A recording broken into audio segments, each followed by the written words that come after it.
ಇಲ್ಲಿಯವರೆಗೆ ಮೀರಾ ಮತ್ತು ಮಧುಮಿತಾ ಕಚೋರಿ ಮತ್ತು ನೆಚ್ಚಿನ ಪಾನಿಪುರಿ ಹಾಗೂ ಐಸ್ ಕ್ರೀಮ್ ಅನ್ನು ಸಹ ತಿನ್ನುತ್ತೇವೆ ಎಂದು ಹೇಳುತ್ತಾ ಇಬ್ಬರು ನಗಲು ಪ್ರಾರಂಭಿಸಿದರು. ಮುಂದುವರೆದ ಭಾಗ. ಕಿರಣ್ ತನ್ನ ಕಾರನ್ನು ದೊಡ್ಡ ಬಂಗಲೆಯ ಗೇಟಿನ ಬಳಿ ತಂದು ನಿಲ್ಲಿಸಿದನು. ಗಾಡಿಯನ್ನು ನೋಡುತ್ತಿದ್ದಂತೆ ವಾಚ್ಮ್ಯಾನ್ ದೊಡ್ಡದಾದ ಕಬ್ಬಿಣದ ಗೇಟನ್ನು ತೆರೆದನು. ಗೇಟನ್ನು ತೆರೆಯುತ್ತಿದ್ದಂತೆ ಕಿರಣ್ ಕಾರನ್ನು ಎರಡು ಬದಿಗಳಲ್ಲಿ ಸುಂದರವಾದ ಗಾರ್ಡನ್ ಹೊಂದಿರುವಂಥ ದೊಡ್ಡ ಬಂಗಲೆಯ ಮುಖ್ಯ ದ್ವಾರದ ಬಳಿ ತಂದು ನಿಲ್ಲಿಸಿದನು. ಕಿರಣ್ ಕೋಪದಿಂದ ಕಾರಿನಿಂದ ಹೊರಬಂದನು. ಅವನ ಜೊತೆಗೆ ಹಿಂಬದಿ ಸೀಟಿನಲ್ಲಿ ಕುಳಿತಿದ್ದ ಅವನ ಡ್ರೈವರ್ ಕೂಡ ತಕ್ಷಣ ಹೊರಗೆ ಬಂದನು. ಡ್ರೈವರ್ ಕಡೆ ನೋಡದೆ ಕಿರಣ್ ಕಾರಿನ ಕೀಯನ್ನು ಅವನತ್ತ ಎಸೆದನು. ಚಾಲಕ ಕೀಯನ್ನು ಹಿಡಿದು ವೇಗವಾಗಿ ಕಾರಿನಲ್ಲಿ ಕುಳಿತು ಅಲ್ಲಿಂದ ಹೊರಟು ಹೋದನು. ಕಿರಣ್ ಕೋಪದಿಂದ ತನ್ನ ಐಷಾರಾಮಿ ಮನೆಯೊಳಗೆ ಬಂದನು.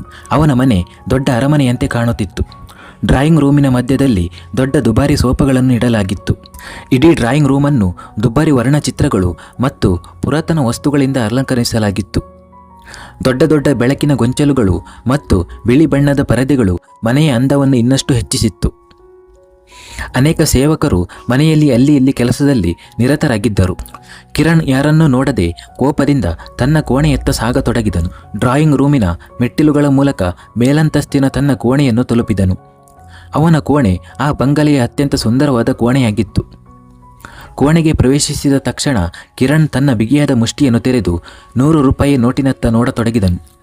ಅವನು ಕೋಪದಿಂದ ಅದನ್ನು ಹಾಸಿಗೆಯ ಮೇಲೆ ಎಸೆದು ಅದನ್ನೇ ದಿಟ್ಟಿಸಿ ನೋಡುತ್ತಾ ತನ್ನ ಅಂಗಿಯ ಗುಂಡಿಗಳನ್ನು ತೆರೆಯತೊಡಗಿದನು. ಮಧುಮಿತಾ ಹೇಳಿದ ಮಾತುಗಳು ಅವನ ಕಿವಿಯಲ್ಲಿ ಪ್ರತಿಧ್ವನಿಸುತ್ತಿತ್ತು. ಅಷ್ಟರಲ್ಲಿ ಅವನ ಅಂಗಿಯಲ್ಲಿ ಸಿಕ್ಕಿಕೊಂಡಿದ್ದ ಮಧುಮಿತಾಳ ಕಿವಿಯೋಲೆಗಳು ಅವನ ಕೈಗೆ ತಾಗಿತು. ಅವನು ತನ್ನ ಅಂಗಿಯಿಂದ ಅದನ್ನು ಹೊರತೆಗೆದು ಅದನ್ನು ದಿಟ್ಟಿಸಿ ನೋಡತೊಡಗಿದನು. ಮಧುಮಿತಾ ಅಪ್ಪಿಕೊಂಡ ಕ್ಷಣ ನೆನಪಾಯಿತು. ಅವನು ಕೋಪದಿಂದ ಕಿವಿಯೋಲೆಗಳನ್ನು ಎಸೆದು ಮತ್ತೆ ತನ್ನ ಅಂಗಿಯ ಗುಂಡಿಗಳನ್ನು ತೆರೆಯಲು ಪ್ರಾರಂಭಿಸಿದನು. ಬಟನ್ ತೆರೆದ ತಕ್ಷಣ ಅವನು ತನ್ನ ಅಂಗಿಯನ್ನು ತೆಗೆದು ಕೋಪದಿಂದ ಎಸೆದನು ಮತ್ತು ಅಂಗಿ ಅವನ ಕೋಣೆಯ ಬಾಗಿಲಿಗೆ ಬಿದ್ದಿತು. ಆಗ ಅವನ ಅಜ್ಜಿ ಸುಧಾರ್ ಅವರು ಬಂದು ಅಂಗಿಯನ್ನು ಎತ್ತಿಕೊಂಡು, ನೀನು ಯಾರ ಮೇಲಿನ ಕೋಪವನ್ನು ಈ ಮೂಕ ಅಂಗಿಯ ಮೇಲೆ ತೋರಿಸುತ್ತಿದ್ದೀಯಾ ಎಂದು ಕೇಳಿದರು. ಕಿರಣ್ ಕೋಪದಿಂದ ಅವರ ಕಡೆ ತಿರುಗಿ ಹೇಳಿದನು, ಆ ಹುಡುಗಿ ನನ್ನ ಬಗ್ಗೆ ಏನೆಂದುಕೊಂಡಿದ್ದಾಳೆ? ನಾನು ಅವಳ ಜೀವವನ್ನು ಉಳಿಸಿದೆ, ಆದರೆ ಅವಳು ನನ್ನ ಮೇಲೆ ಕೀಳಾದ ಭಾವನೆಯನ್ನು ತೋರಿಸುತ್ತಾಳೆ. ಇವತ್ತು ನಾನಿಲ್ಲದಿದ್ದರೆ ಅವಳು ಕೂಡ ಇರುತ್ತಿರಲಿಲ್ಲ. ಅಂಥದ್ದರಲ್ಲಿ ಆ ಹುಡುಗಿ ನನಗೆ ಹಾಗೆಲ್ಲ ಹೇಳಿದಳು. ನನ್ನ ಜೀವನದಲ್ಲಿ ಆ ಹುಡುಗಿಯನ್ನು ಮತ್ತೆಂದು ನೋಡಬಾರದು ಎಂದು ನಾನು ಬಯಸುತ್ತೇನೆ. ಆ ದುರಹಂಕಾರಿ ಹುಡುಗಿಯ ಮುಖವನ್ನು ನೋಡಲು ನನಗೆ ಇಷ್ಟವಿಲ್ಲ ಎಂದು ಹೇಳುತ್ತಾ ಕೋಪದಿಂದ ಕಿರಣ್ ಹತ್ತಿರದಲ್ಲಿದ್ದ ಟೇಬಲ್ ಮೇಲೆ ತನ್ನ ಕೈಯನ್ನು ಹೊಡೆದುಕೊಂಡನು. ಸುಧಾರ್ ಅವರು ಮುಗುಳ್ನಗುತ್ತಾ ಕಿರಣ್ನ ಅಂಗಿಯನ್ನು ಹಾಸಿಗೆಯ ಮೇಲೆ ಇಟ್ಟು ಹೇಳಿದರು, ಇವತ್ತು ನೀನು ಹುಡುಗಿಯ ಬಗ್ಗೆ ಮಾತನಾಡುತ್ತಿರುವುದನ್ನು ನಾನು ಮೊದಲ ಸಲ ನೋಡುತ್ತಿದ್ದೇನೆ ಎಂದರು. ಇದನ್ನು ಕೇಳಿದ ಕಿರಣ್ ಆಶ್ಚರ್ಯದಿಂದ ಸುಧಾರ್ ಅವರನ್ನು ನೋಡತೊಡಗಿದನು. ಸುಧಾರ್ ಅವರು ಪ್ರೀತಿಯಿಂದ ಅವನ ಕೆನ್ನೆಯ ಮೇಲೆ ಕೈಯಿಟ್ಟು ಹೇಳಿದರು, ಇಲ್ಲದಿದ್ದರೆ ನೀನು ಯಾವತ್ತೂ ಆ ಹುಡುಗಿಯ ಬಗ್ಗೆ ಮಾತನಾಡುತ್ತಿರಲಿಲ್ಲ. ಅವಳನ್ನು ನೀನು ಮದುವೆ ಮಾಡಿಕೊಳ್ಳುತ್ತಿದ್ದೀಯ. ಅವಳನ್ನು ನೀನು ಬಾಲ್ಯದಿಂದಲೂ ನೋಡುತ್ತಿದ್ದೀಯ. ಆಕೆಯನ್ನು ನೀನು ಚೆನ್ನಾಗಿ ತಿಳಿದುಕೊಂಡಿದ್ದೀಯ. ಇದನ್ನು ಕೇಳಿದ ಕಿರಣ್ ಸುಧಾರ್ ಅವರ ಕಡೆ ನೋಡದೆ ಮೌನವಾಗಿ ಟವೆಲನ್ನು ಎತ್ತಿಕೊಂಡು ವಾಶ್ರೂಮಿಗೆ ಹೋದನು. ಅವನು ಹೋದ ತಕ್ಷಣ ಸುಧಾರ್ ಅವರು ಮನದಲ್ಲೇ ದುಃಖದಿಂದ ಹೇಳಿಕೊಂಡರು, ಮಗನೇ, ನೀನು ನಿನ್ನ ತಂದೆಯ ಸಂತೋಷಕ್ಕಾಗಿಯೇ ಈ ಮದುವೆಯನ್ನು ಮಾಡಿಕೊಳ್ಳುತ್ತಿದ್ದೀಯ ಎಂದು ನನಗೆ ಗೊತ್ತು. ನಿನಗೆ ಈ ಮದುವೆ ಸ್ವಲ್ಪವೂ ಇಷ್ಟವಿಲ್ಲ. ಆದರೆ ನನಗೆ ಅದು ಗೊತ್ತಿದ್ದರೂ ನಿನಗಾಗಿ ನಾನು ಏನೂ ಮಾಡಲಾರದ ಇಕ್ಕಟ್ಟಿನ ಪರಿಸ್ಥಿತಿಯಲ್ಲಿದ್ದೇನೆ. ಬಹುಶಃ ರಿದ್ದಿಮಾಳನ್ನು ಮದುವೆಯಾದ ನಂತರ ನೀನು ಹಿಂದಿನದನ್ನು ಮರೆತು ಮತ್ತೆ ಜೀವನದಲ್ಲಿ ಸಂತೋಷವಾಗಿರಲು ಸಾಧ್ಯವಾಗಬಹುದು ಎಂದರು. ಕಿರಣ್ ವಾಶ್ರೂಮಿಗೆ ಬಂದು ಶವರ್ ಆನ್ ಮಾಡಿ ಅದರ ಕೆಳಗೆ ನಿಂತು ತನ್ನ 2 ಕೈಗಳನ್ನು ಗೋಡೆಗೆ ಒರಗಿಸಿದನು. ಅವನು ಕೋಪದಿಂದ ಕಣ್ಣು ಮುಚ್ಚಿದನು. ಕಣ್ಣು ಮುಚ್ಚಿದ ಕೂಡಲೇ ಮಧುಮಿತಾಳ ಕಣ್ಣುಗಳು ಕಣ್ಣ ಮುಂದೆ ಬಂದಂತಾಗಿ ಅವನಿಗೆ ಏನೋ ನಡುಕ ಬಂದು ಭಯದಿಂದ ಕಣ್ಣು ತೆರೆದನು. ಅಷ್ಟರಲ್ಲಿ ಹೊರಗಿನಿಂದ ಸುಧಾರ್ ಅವರ ದನಿ ಕೇಳಿ ಬಂದಿತು. ಕಿರಣ್ ಭಟ್ಟರಿಗೆ ಊಟದ ವ್ಯವಸ್ಥೆ ಮಾಡಲು ಹೇಳಿದ್ದೇನೆ, ನೀನು ಬರುತ್ತಿದ್ದೀಯಲ್ಲ ಎಂದರು. ಹೌದು ಅಜ್ಜಿ ಎಂದು ಕಿರಣ್ ತನ್ನನ್ನು ತಾನು ನಿಯಂತ್ರಿಸಿಕೊಳ್ಳುತ್ತಲೇ ಹೇಳಿದನು. ಇದನ್ನು ಕೇಳಿದ ಸುಧಾರ್ ಅವರು ಕಿರಣ್ನ ಕೋಣೆಯಿಂದ ಹೊರಬಂದರು. ಇತ್ತ ಕಡೆ ಮೀರಾ ಮಧುಮಿತಾಳ ಮನೆಯಿಂದ ಸ್ವಲ್ಪ ದೂರದಲ್ಲಿ ತನ್ನ ಕಾರನ್ನು ನಿಲ್ಲಿಸಿ ಆಶ್ಚರ್ಯದಿಂದ ಹೇಳಿದಳು, ಆ ಹುಡುಗನಿಗೆ ನಿನ್ನ ಮುಖ ದುಪ್ಪಟ್ಟದಿಂದ ಮುಚ್ಚಿದ್ದರೂ ಸ್ಪಷ್ಟವಾಗಿ ನೋಡಲು ಹೇಗೆ ಸಾಧ್ಯವಾಯಿತು? ಅದು ನನ್ನ ಅನುಪಸ್ಥಿತಿಯಲ್ಲಿ ಇಷ್ಟೆಲ್ಲ ಸಂಭವಿಸಿದೆ ಎಂದು ನನಗೆ ನಂಬಲು ಸಾಧ್ಯವಾಗುತ್ತಿಲ್ಲ ಎಂದಳು. ಆ ಹುಡುಗನ ಹೆಸರು ಕಿರಣ್ ವರ್ಮಾ ಎಂದು ಕಾರಿನಿಂದ ಇಳಿಯುತ್ತಾ ಮಧುಮಿತಾ ಹೇಳಿದಳು. ಮೀರಾ ಕೂಡ ಬೇಗ ಸೀಟ್ ಬೆಲ್ಟ್ ಕಳಚಿ ಕಾರಿನ ಬಾಗಿಲು ತೆರೆದು ಹೊರಗೆ ಬಂದಳು. ಅವಳು ಮಧುಮಿತಾಳನ್ನು ಕೇಳಿದಳು, ಮಧು, ನೀನು ಈ ಹೆಸರನ್ನು ಎಲ್ಲಿಯೋ ಕೇಳಿದ್ದೀಯೆಂದು ನಿನಗೆ ಭಾವಿಸುವುದಿಲ್ಲವೇ ಎಂದು ಕೇಳಿದಳು. ಮಧುಮಿತಾ ಮುಗುಳ್ನಗುತ್ತಾ, ಇದೇ ಕಿರಣ್ ವರ್ಮಾ ಅವರ ಫೋಟೋ. ಕಳೆದ ವಾರ ಎಲ್ಲ ಪತ್ರಿಕೆಗಳಲ್ಲಿ ಬಂದಿತ್ತು. ಕಳೆದ ವಾರವಷ್ಟೇ ನ್ಯೂಯಾರ್ಕ್ನಲ್ಲಿ ವರ್ಷದ ಉದ್ಯಮಿ ಟ್ರೋಫಿಯನ್ನು ಸ್ವೀಕರಿಸಿದ್ದರು ಎಂದು ಹೇಳಿದಳು. ಅಯ್ಯೋ, ಅದಕ್ಕೆ ನಾನು ಈ ಹೆಸರನ್ನು ಎಲ್ಲೋ ಕೇಳಿದ್ದೇನೆ ಅನಿಸಿರಬೇಕು ಎಂದು ಹೇಳುತ್ತಾ ಮೀರಾ ಕಾರಿನಿಂದ ಬಜಾರಿನಲ್ಲಿ ತಂದಿದ್ದ ವಸ್ತುಗಳನ್ನು ತೆಗೆಯತೊಡಗಿದಳು. ಕಾರಿಗೆ ಹೊರಗುತ್ತಾ ಮಧುಮಿತಾ ಹೇಳಿದಳು, ರಾಜಾಜಿನಗರದಲ್ಲಿ ನಾನು ಅವನನ್ನು ಗುರುತಿಸಲಿಲ್ಲ, ಆದರೆ ಅವನು ನನಗೆ ಅವನ ಹೆಸರು ಹೇಳಿದ ತಕ್ಷಣ ನನಗೆ ನೆನಪಾಯಿತು ಎಂದಳು. ಮೀರಾ ತನ್ನ ಕಾರಿನಲ್ಲಿರುವ ವಸ್ತುಗಳನ್ನು ತೆಗೆದು ಮಧುಮಿತಾಳಿಗೆ ಕೊಟ್ಟು ಹೇಳಿದಳು, ಇವುಗಳನ್ನು ನಿನ್ನ ಹುಟ್ಟುಹಬ್ಬದ ಉಡುಗೊರೆಯಾಗಿ ತೆಗೆದುಕೋ. ಇದರಲ್ಲಿ ನಿನಗೆ ಬೇಕಾದ ಎಲ್ಲ ಸಾಮಾನುಗಳು ಇವೆ ಎಂದಳು. ಮಧುಮಿತಾ ಮೀರಾಳನ್ನು ದಿಟ್ಟಿಸುತ್ತಾ ಹೇಳಿದಳು, ಇದು ನಿನಗೆ ತುಂಬ ಜಾಸ್ತಿ ಆಯಿತು ಅಂತ ಅನ್ನಿಸುವುದಿಲ್ಲವಾ? ಪಕ್ಕದಿಂದ ಮಧುಮಿತಾಳನ್ನು ತಬ್ಬಿಕೊಂಡು ಮುಗುಳ್ನಗುತ್ತಾ ಮೀರಾ ತುಂಬ ಪ್ರೀತಿಯಿಂದ ಹೇಳಿದಳು, ನಿನ್ನ ಸ್ವಾಭಿಮಾನಕ್ಕೆ ಧಕ್ಕೆಯಾಗದಂತೆ ನಾನು ನಿನಗಾಗಿ ಏನಾದರೂ ಮಾಡುವುದಾದರೆ ಅದು ವರ್ಷದಲ್ಲಿ ಈ ದಿನ ಮಾತ್ರ ಸಾಧ್ಯ. ಇಲ್ಲದಿದ್ದರೆ ವರ್ಷವಿಡೀ ನೀನು ನನ್ನ ಹಣದಿಂದ 10 ರೂಪಾಯಿಯ ಪಾನಿಪುರಿಯನ್ನು ಸಹ ತಿನ್ನುವುದಿಲ್ಲ. ವರ್ಷ ಪೂರ್ತಿ ನಾನು ನಿನ್ನ ಮಾತುಗಳನ್ನು ಕೇಳುತ್ತೇನೆ. ಹಾಗಿರುವಾಗ ನೀನು ಒಂದು ದಿನ ಮಾತ್ರ ಏಕೆ ನನ್ನ ಮಾತನ್ನು ಕೇಳಬಾರದು? ನನ್ನ ಹುಟ್ಟುಹಬ್ಬದಂದು ನೀನು ನನಗೆ ಉಡುಗೊರೆಗಳನ್ನು ನೀಡಿದಾಗ ನಾನು ಯಾವುದೇ ನಾಟಕವನ್ನು ಮಾಡುವುದಿಲ್ಲ ಎಂದಳು ಮೀರಾ. ಮಧುಮಿತಾ ಮುಗುಳ್ನಗುತ್ತಾ, ಅದೇ ಹಳೆ ವರುಷಗಳ ಡೈಲಾಗ್, ಹೊಸದೇನಾದರೂ ಹೇಳು ಎಂದಳು. ಇದನ್ನು ಕೇಳಿದ ಮೀರಾ ಮಧುಮಿತಾಳ ಹೆಗಲ ಮೇಲೆ ಕೈಯಿಟ್ಟು ಅವಳನ್ನು ತನ್ನೆಡೆಗೆ ಎಳೆದುಕೊಂಡು ಹೇಳಿದಳು, ನೀನು ಕೂಡ ಪ್ರತಿ ವರ್ಷ ಇದೇ ನಾಟಕ ಮಾಡು ಎಂದಾಗ ಮಧುಮಿತಾ ನಗುತ್ತಾ ಮೀರಾಳನ್ನು ತಬ್ಬಿಕೊಂಡಳು. ನಗುತ್ತಿರುವಾಗ ಅವಳ ಕಣ್ಣುಗಳಲ್ಲಿ ನೀರು ತುಂಬಿತ್ತು.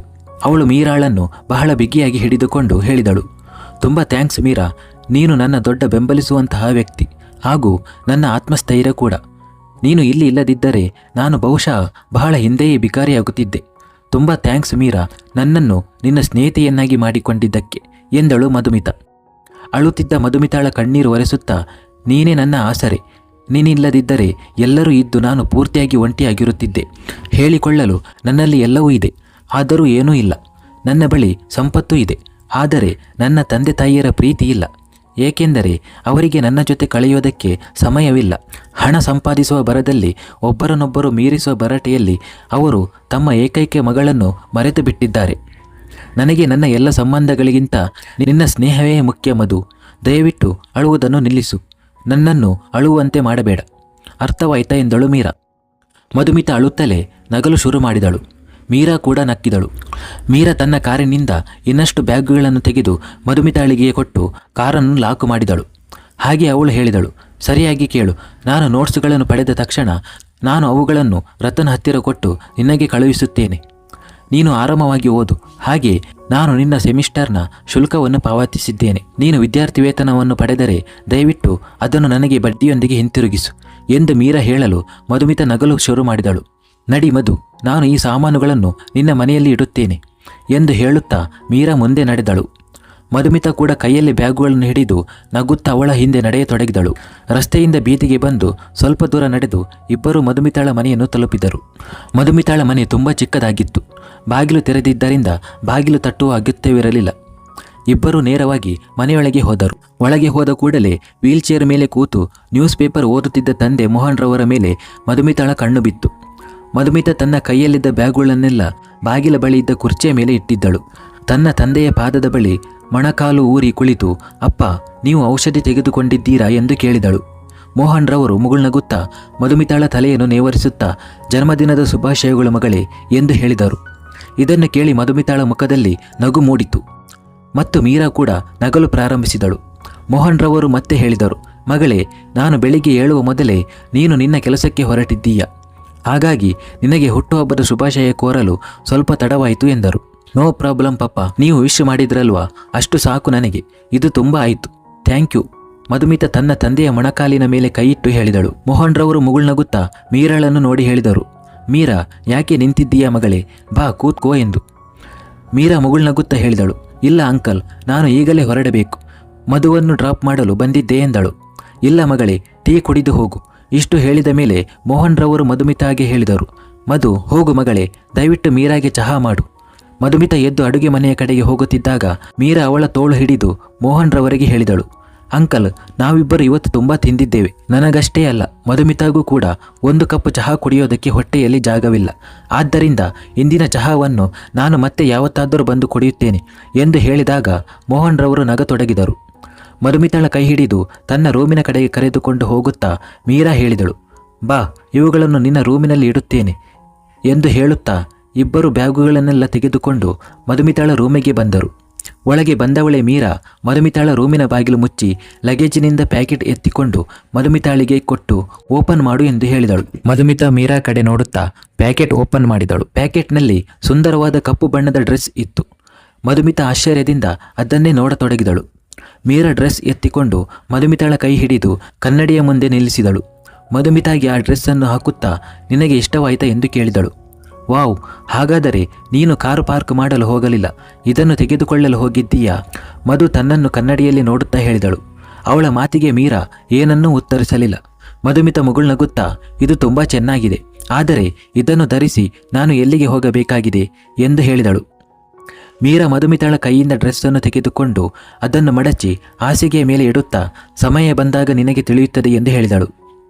ನಾನು ಸದ್ಯಕ್ಕೆ ಹೊರಡುತ್ತೇನೆ ಎಂದು ಮೀರಾ ಮತ್ತೆ ಮಧುಮಿತಾಳನ್ನು ತಬ್ಬಿಕೊಂಡು ಬಾಯ್ ಎಂದು ಹೇಳಿದಳು. ಬಾಯ್ ಎಂದು ಮಧುಮಿತಾ ಹೇಳಿದ ತಕ್ಷಣ ಮೀರಾ ಬಾಗಿಲು ತೆರೆದು ಓಡಿದಳು. ಮಧುಮಿತಾ ಅವಳು ಹೋಗುವುದನ್ನು ನೋಡಿ ನಗತೊಡಗಿದಳು.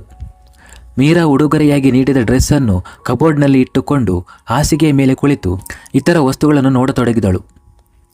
ಅಷ್ಟರಲ್ಲಿ ಆರತಿಯವರು ಬಂದು ಹೇಳಿದರು, ಹುಟ್ಟುಹಬ್ಬದ ಆಚರಣೆಗಳು ಮುಗಿದರೆ ನನಗೆ ಅಡುಗೆ ಮಾಡಲು ಸಹಾಯ ಮಾಡು, ನಿನ್ನ ತಂದೆಗೆ ಔಷಧಿ ಕೊಡುವ ಸಮಯವಾಯಿತು ಎಂದರು. ಮುಂದುವರಿಯುವುದು.